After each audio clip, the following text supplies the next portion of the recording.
আচ্ছা, আজকের মতো ক্লাস শেষ, তোর বাড়ি যা।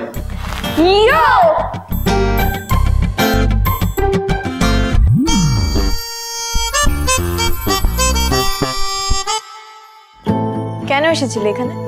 মজা নিতে না আমাকে বাঁচাতে? জানি না, তুমি আমার সামনে থাকলে আমার রাগ হয়, আর না থাকলে মনে হয় যেন অনেক কিছুই নেই।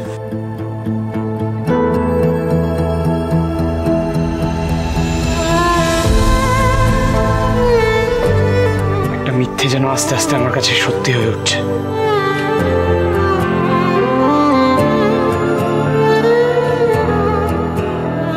কোনটা মিথ্যে আর কোনটা সত্যি সেটা বুঝতে তোমার এখনো সময় লাগবে।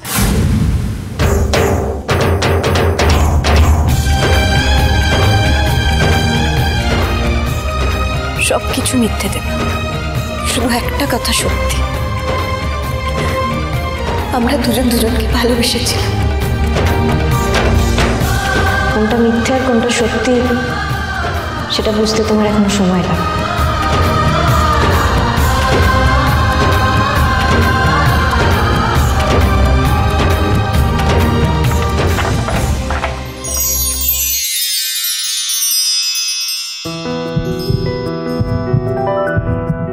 বাতাসে গুনগুন এসেছে ফাগুন, বুঝিনি তোমার শুধু ছোঁয়ায় এত যে আগুন। বাতাসে গুনগুন এসেছে ফাগুন, বুঝিনি তোমার শুধু ছোঁয়ায় এত যে আগুন।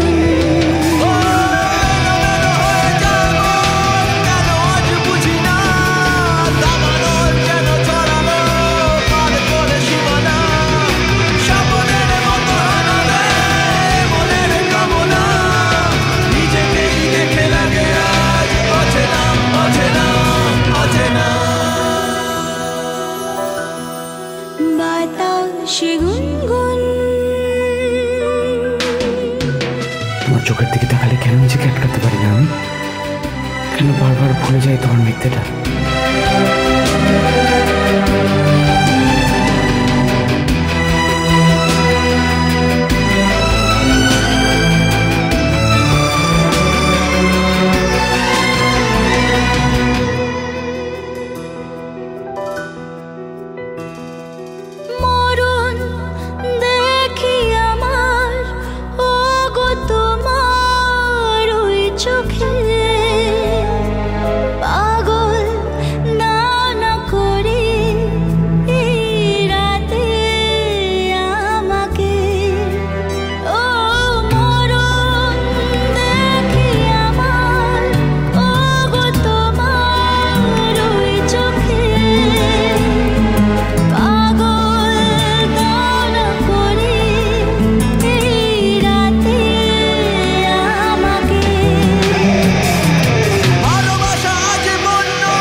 তারা মনে করে পিআরকে টিম্বার হলো এমন একটা সংস্থা যাকে দেখলে মনে হতেই পারে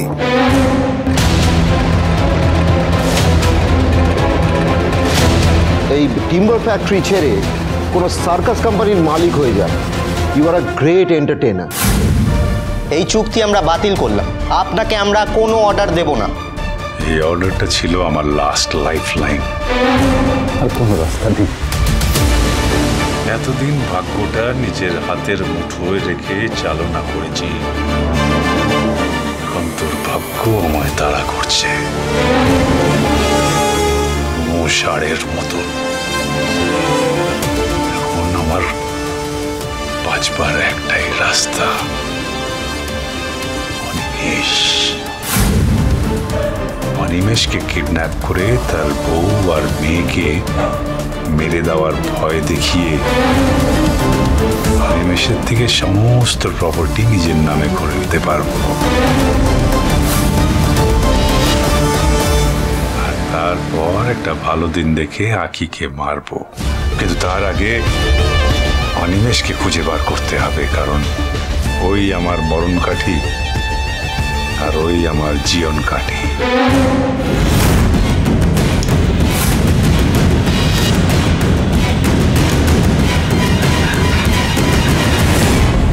ভাই যা বলো তাড়াতাড়ি বলো, সময় নষ্ট করো না। শোন, তোর বৌদির শরীরটা খুব খারাপ জানিস। কি হয়েছে? জ্বর না সর্দি কাশি? না না না, হার্ট ব্লকেজ 4টে। ডাক্তার বলছে খুব খারাপ কন্ডিশন, অপারেশন করতে হবে। হ্যাঁ, তো তাতে তো অনেক খরচা হবে। হ্যাঁ, ভেবেছিলাম অর্ক সাহায্য করবে, কিন্তু ও পারলো না। আসলে ওর চাকরিটা তো চলে গেছে, তাই। হ্যাঁ রে, আসলে পুজোর আগেই চলে গেছে, কিন্তু ও একটু মুখছোড়া ছেলে তো, তাই লজ্জায় কাউকে কিছু বলতে পারিনি। জেঠুমনি পিয়ারকের কাছে সাহায্য চাইতে এসেছে। জেঠুমনি, তুমি বড় ভুল করলে। এই লোকটাকে তুমি চেনো না। এদিকে আমারও তো জমানো পুঁজি বলতে কিছু নেই। এ সময় আর কার কাছে কি হাত পাতবো বল? তাই ভাবলাম একবার তো তুই আসিস, যে আমাকে ফেরাবে না। ভুল জানো।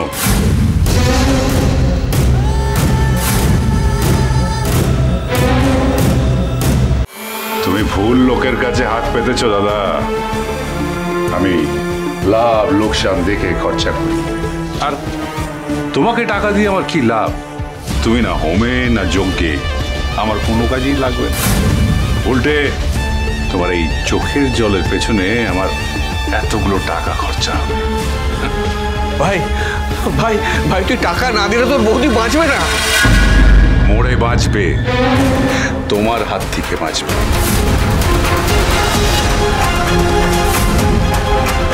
দাদা, তুমি একজন অকর্মণ্য, অপদার্থ, আনসাকসেসফুল একটা মানুষ। দাদা, তোমার জন্য আমাদের ছাতার ব্যবসাটা বন্ধ হয়েছে। রাস্তায় দাঁড়িয়ে ভিক্ষা করতে হতো আমাদের সবাইকে। আমি ছিলাম বলে তোমরা সেদিন বেঁচে গেছিলে। সেদিনও তোমাদের কিছু প্রয়োজন হলে আমার কাছে ছুটে আসতে। আজও তাই করছো।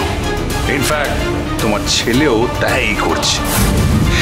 সংসার চালাবার মুরদ নেই, সংসার বাড়ানোর কথা ভাবছে। যেই গানগুলো তুমি ঘরে বসে গাও বর্দা, সেই গানগুলো রাস্তায় গিয়ে গাও। দুবেলা ভাতের ব্যবস্থা হবে। পিয়ারকে কি মানুষ? কি বলছে এসব? কারণ এইবার থেকে আমি তোমাদেরকে খাওয়ার টাকাটাও দেব না। এবারের মতো দে ভাই, আর কোনোদিন আমি তোর কাছে হাত পাতবো না। আমার রিমাকে বাঁচা, আমার রিমা মরে গেলে আমি তোর পায়ে পড়ছি, আমার রিমাকে বাঁচা। আমি এটা আর সহ্য করব না। দাঁড়াও,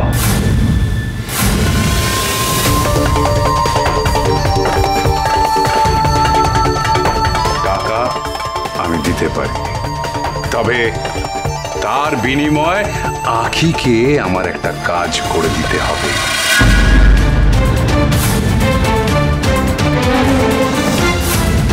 ও, এই তাহলে পিয়ারকের আসল প্ল্যান। আখির থেকে কাজ আদায় করার জন্য বাড়ির সবাইকে এবার ব্যবহার করবে পিয়ারকে। না পিয়ারকে, সেটা আমি হতে দেব না। কারণ আখি হোক বা এই ছাতাবাড়ির কেউ, তাদের সবার সামনে ঢাল হয়ে দাঁড়িয়ে আছি আমি, ঝিলিক। কি কাজ?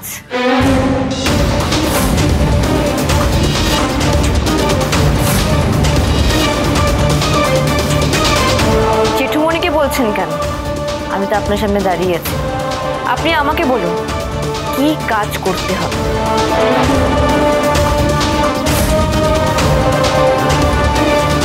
তো মেঘনা চাইতে জল, যার চাল ফুটো তার কাছে এই জলই বিষ ফোড়ার মতো। কাটতেও পারবে না, আবার রাখলে টন টন করবে। দুই শাড়ি